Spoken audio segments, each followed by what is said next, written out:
আসসালামু আলাইকুম রহমতুল্লাহি বারাকাতুহু। শীতকালে 7টা খাবার খাবেন, যেটা আমাদের নবী মোহাম্মদ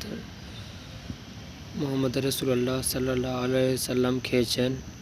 সে 7টি খাবারের মধ্যে আমি নাম বলবো। 1 নম্বর মধু বেশি বেশি করে খাবেন। মধুতে অনেক শিফা আছে, আপনার মধু খাবেন। 2 নম্বর খাবার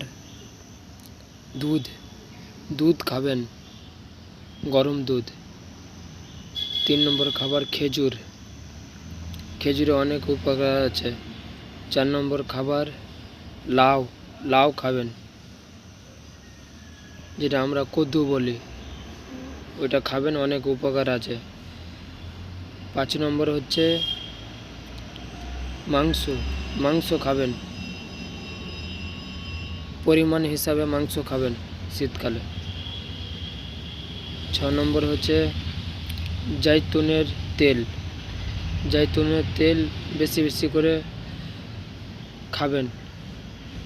একটা খাওয়ার তেল আছে, একটা মাখার তেল আছে শরীরের মধ্যে, চুলের মধ্যে। আবার জাইতুনের তেলে রান্নাও হয়, তো এগুলো বেশি বেশি করে ব্যবহার করবেন। 7 নম্বর হচ্ছে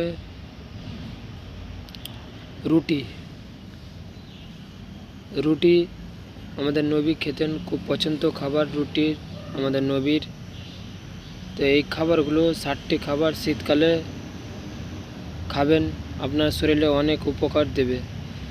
ভিডিওটা কেমন লাগলো অবশ্যই কমেন্টে জানাবে, আর প্রত্যেকটা মুসলমান ভাই বোনেদের কাছে পৌঁছে দেবে। সবাই ভালো থাকো, সুস্থ থাকো। জাযাকাল্লাহ।